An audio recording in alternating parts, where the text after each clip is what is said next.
के मुसलमानों की एंट्री बैन कर दी गई, वरना ये इल्जाम जो घटनाएं झूसी इलाके में हुई, बहुत सारे लोग घायल हुए, उनका ठीकरा मुसलमानों के ऊपर निश्चित रूप से फूट जाता और देश में बहुत बड़ा बवाल हो जाता। स्वागत है आप सभी का। मैं आपके साथ मुस्तफ़ा चौधरी। प्रयागराज में महाकुंभ चल रहा है और महाकुंभ के शुरू होने से पहले देश भर की मीडिया में एक सुर्खियां बनी रही कि मुसलमानों की एंट्री की जाए या बैन की जाए। बहुत सारे लोगों की राय, खासतौर से हिंदू समाज के जो बीजेपी और संघ से जुड़े हुए लोग हैं और उनको मानने वाले लोग हैं, वो मुसलमानों की एंट्री को लेकर खुश नहीं थे और उन पर बैन का उन्होंने सुझाव दिया था। खैर, महाकुंभ से मुसलमान अलग ही रहे और महाकुंभ जारी था। बहुत बड़े बड़े दावे किए जा रहे थे सुरक्षा के मद्देनजर। इसी बीच एक हादसा होता है, भीड़ का दबाव बढ़ता है, भगदड़ मचती है और बहुत सारे लोग मारे जाते हैं। अधिकृत 30 की संख्या बताई गई है और कुछ दावे किए जा रहे हैं कि बहुत बड़ी संख्या में लोगों का देहांत हुआ है इस भगदड़ में। इस बीच एक बड़ी खबर निकल करके आई, बहुत सुर्खियां बटोरी इन खबरों ने भी, कि इलाहाबाद प्रयागराज के अंदर जो मस्जिद, मदरसे और इबादत गाहें थी, खासतौर से मुसलमानों के जो महल्ले थे, वहाँ पर कुंभ के जो श्रद्धालु थे उनके लिए उन्होंने अपने घरों के, अपनी इबादत गाहों के, मस्जिद मदरसों के दरवाजे खोल दिए और उनके खाने का, पीने का, रहने तक का इंतजाम किया। अब ये सुर्खियां बन रही हैं। मेरे साथ बात करने के लिए मांगेराम चौधरी जी मौजूद हैं, किसान नेता हैं और सामाजिक कार्यकर्ता हैं। इन्हीं से हम बात करने के लिए आज हाजिर हुए हैं। मांगेराम जी, आपका बहुत बहुत स्वागत है। धन्यवाद।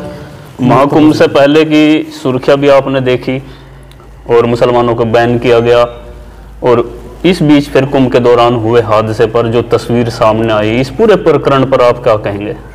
सबसे पहले तो जो हृदय विदारक घटना घटित हुई, उसमें मारे गए लोगों के लिए हमारी संवेदनाएं। ऐसा नहीं होना चाहिए था। आपने कहा कि मुस्लिम समाज की एंट्री बैन की गई, ये बुद्धिहीन लोग हैं। अगर मैं बात करूं पिछले कुंभ के आयोजन की, उसका मैनेजमेंट एक मुसलमान बड़े लीडर के ऊपर था, जिसका नाम आजम खान साहब है, उत्तर प्रदेश के मिनिस्टर थे। उनके नेतृत्व में कुंभ का आयोजन किया गया, एक सफल आयोजन रहा और सभी संतों अखाड़ों ने उनका भारी मात्रा में आजम खान साहब का सम्मान किया और ये बहुत अच्छी बात रही। मैं मानता हूं कि मुसलमानों की एंट्री बैन कर दी गई, वरना ये इल्जाम जो घटनाएं झूसी इलाके में हुई, कई सारे लोग मारे गए, बहुत सारे लोग घायल हुए, उनका ठीकरा मुसलमानों के ऊपर निश्चित रूप से फूट जाता और देश में बहुत बड़ा बवाल हो जाता। लेकिन मैं धन्यवाद दूंगा मुस्लिम समाज का, जिन्होंने तमाम इबादत गाहें खोल दी गई, तमाम मस्जिद मदरसे खोल दिए गए। जो श्रद्धालु थे, जो प्रताड़ित लोग थे, जो घायल लोग थे, उन लोगों के लिए सिर्फ रैन बसेरा ही नहीं, खाने पीने और बिस्तरे तक की व्यवस्था उन लोगों ने कर दी गई। यहाँ तक कि अपने मकान खाली करके उन लोगों के लिए मकान को दरवाजे भी खोल दिए गए कि जो भी आदमी तंग है, जिसके पास कपड़े नहीं है, जिसके पास खाना नहीं है और जिसे मेडिकल फैसिलिटी की जरूरत थी, वो काम उन लोगों ने अपने घरों में बिठा करके किया। मैं बार बार धन्यवाद देता हूँ वहाँ के मुसलमानों का, जो तमाम इबादत गाहों के दरवाजे खोल दिए गए, जो उस समय सबसे बड़ी जरूरत थी, या मैं कहूँ सबसे बड़ा धर्म था उन लोगों के लिए, जो उन्होंने उस समय किया। निश्चित रूप से वो लोग बड़ाई के पात्र हैं, ऐसा मैं कहता हूँ। ये जो लोग ये राग अलाप रहे थे, मुस्लिम बैन, ये किस मानसिकता के लोग थे? कौन लोग थे? ये वो मानसिकता है कि देखो, इस मुल्क के जो मूल निवासी हैं वो 90% है। चूंकि ब्राह्मण लोग इस मुल्क के मूल निवासी नहीं है, वो लोग बाहर से आए हैं। ऐसा मैं नहीं कह रहा हूं।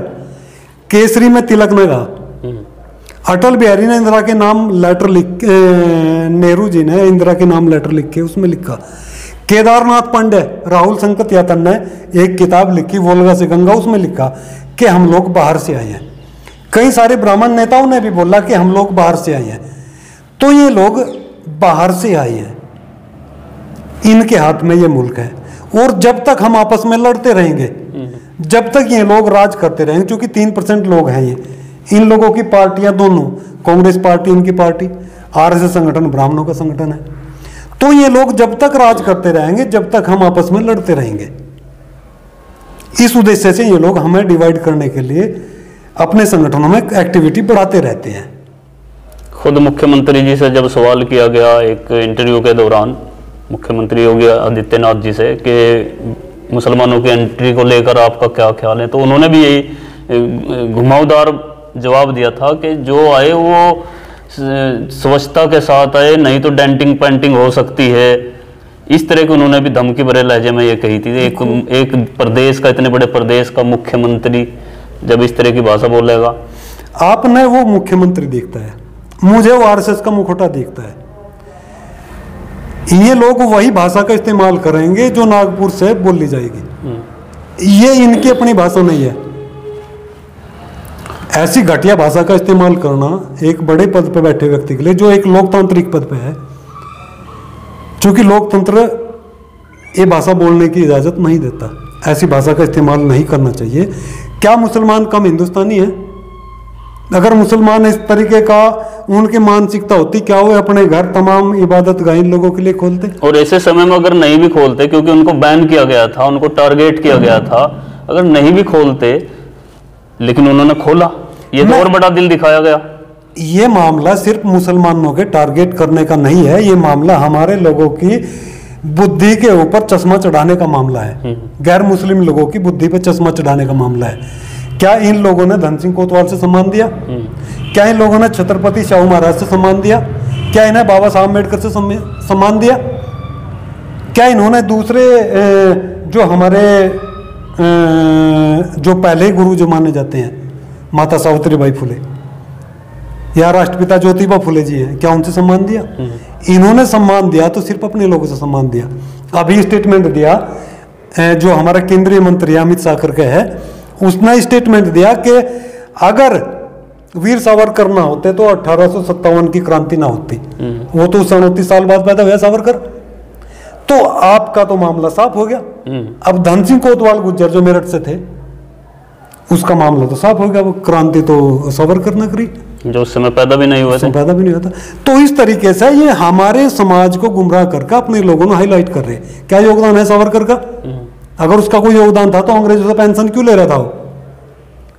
कुछ हमारे समाज के गधे लोग हैं ओबीसी समाज के, वो भी इस चीज का समर्थन करते हैं। अब योगी ने तो ये भी कहा कि ओबीसी के पास मेरिट नहीं है। अब अभी ओबीसी के पास मेरिट नहीं है तो हमारे बच्चे पीएचडी करे हुए सफाई कर्मचारी का फॉर्म क्यों भर रहे? ये ओबीसी समाज की बुद्धि को घुमाने का मामला है, सिर्फ मुसलमान टारगेट का मामला नहीं है। SC ST ओबीसी माइनॉरिटी 90% लोगों को टारगेट करने का मामला है। अच्छा मांगेराम जी, आप काफी अनुभवी हैं और ये बात तो सच है कि हर समुदाय में, हर जात बिरादरी में अच्छे भी लोग होते हैं और बुरे भी लोग होते हैं जी। क्या आपकी नॉलेज में कोई ऐसा मामला है कि मुसलमानों का कोई प्रोग्राम हो, कोई इवेंट हो, कोई इस तरह का आयोजन हो और वहाँ पर कभी भी इस तरह का फरमान जारी किया गया हो पूरे भारत में कि यहाँ पर हिंदुओं की एंट्री बैन है? क्या आपकी नॉलेज में ऐसा कुछ है? पहले तो मैं आपकी जानकारी के लिए बता दूं कि इस मुल्क में जो विदेशी मुसलमान थे, जिसे मुगल कहते थे, वो नहीं है, वो यहाँ से चले गए। जो मुसलमान इस मुल्क में है वो 99.9% इंडियन है और हमारे ही लोग हैं जो इस्लाम में डाइवर्ट हो गए थे। अब उन्हें विदेशी कैसे कह देंगे? और कैसे उनकी विचारधारा इस मुल्क के खिलाफ है। अगर इस मुल्क के खिलाफ विचारधारा होती तो मैं कह रहा हूं आसिफ अली सरदार भगत सिंह का केस ना लड़ता और सूर्य नारायण शर्मा भगत सिंह को फांसी देने के लिए केस ना लड़ता। सूर्य नारायण शर्मा नाम का वकील भगत सिंह को फांसी दिलाने के लिए लड़ रहा था और आसिफ अली भगत सिंह को बचाने के लिए लड़ रहा था। तो क्या मुसलमान कम हिंदुस्तानी है? क्या इनका योगदान हिंदुस्तान के लिए कम है? जो मुसलमान विदेशी थे वो इस मुल्क से चले गए, और जो मुसलमान इस मुल्क में है वो इस मुल्क के मूल निवासी हैं, 99.9% मूल निवासी हैं। ऐसा बाम से बात मुक्ति मोर्चा बोलता है, मोहम्मद मिसराम साहब बोलते हैं। मैं गारंटेड बोलता हूँ कि इस मुल्क में जो मुसलमान है वो भारतीय है और वो हमारा ही खून है। मैं बोलता हूँ और गारंटी के साथ बोलता हूँ। जिसे डाउट है वो डीएनए देख ले। मैं कहता हूँ किसी भी मुसलमान का डीएनए चेक करें, उनका डीएनए L3MN निकलेगा, जो मेरा डीएनए है। आपका भी डीएनए वही है, परवेज पंवार का डीएनए भी वही है। किसी मुसलमान को उठा के देख लो, ये डीएनए निकलेगा। तो जो मैंने पूछा था, क्या कभी ऐसी घटना भी घटी है कि मुसलमानों ने बैन किया हो हिंदुओं को भारत में? कि हो सकता है कहीं, अगर मैं बात करूं ऐसा मामला चल क्यों रहा है? ऐसा मामला इसलिए चल रहा है कि कैलाश मानसरोवर यात्रा मुसलमानों की यात्रा नहीं है, हिंदुओं की यात्रा है। चाइना ने कई साल से बंद कर रखी है। ये जो अंधभक्त लोग हैं, जो एक अंधभक्त कम्युनिटी पैदा हो गई है, जो पंचगव्य खा रही है, गौमूत्र पी रही है, उनकी बुद्धि घुमाने के लिए किया गया ताकि वो उस पे कैलाश मानसरोवर यात्रा के ऊपर उंगली ना उठावे। चाइना ने बंद कर रखी है। इनकी हैसियत नहीं है आरएसएस वालों की, जो चाइना से बोल रहा है कि उस यात्रा के लिए जगह खोल रहा है। अपने देश का ही, अपने ही नागरिक टारगेट करने। मैं कह रहा हूं आप खोलिए, छोड़िए आप इस आयोजन को, महाकुंभ को। ये तो हमारा अपना आयोजन है, प्रयागराज में हमारे अंदर आता है। करो आयोजन, कैलाश मानसरोवर पे दिखाऊंगा कौन बोलता है। आरएसएस की हैसियत नहीं है जो चाइना के विषय में बोलता है। चाइना ने 20 जवान मारे, कत्ल करे। बोल तो ना एक बार प्रधानमंत्री या आरएसएस मोहन भागवत चीफ, एक भी नहीं बोलता। ये बोल लेंगे तो सिर्फ कुंभ पर बोल लेंगे, मुसलमान पर बोल लेंगे, किसान के विषय में बोल दो एक बार, नहीं बोल लेंगे। ओबीसी के विषय में बोल दो, नहीं बोल लेंगे। ये अगर बोल लेंगे तो आग लगाने के लिए बोल लेंगे। ये आग लगाने का विषय है, लेकिन मुसलमान समाज समझ चुका है, हम लोग समझ चुके हैं, गैर मुस्लिम लोग समझ चुके हैं कि अब ये गंदगी जो ये नेता कर रहे हैं अब ये चलने वाली नहीं है। अब मुद्दा चलेगा तो सिर्फ विकास का चलेगा। बहुत बहुत शुक्रिया। ये थे मांगेराम जी, जिनको आपने सुना। पूरी वीडियो पर आपकी क्या राय है कमेंट बॉक्स में जरूर दें और चैनल को सब्सक्राइब करें। धन्यवाद।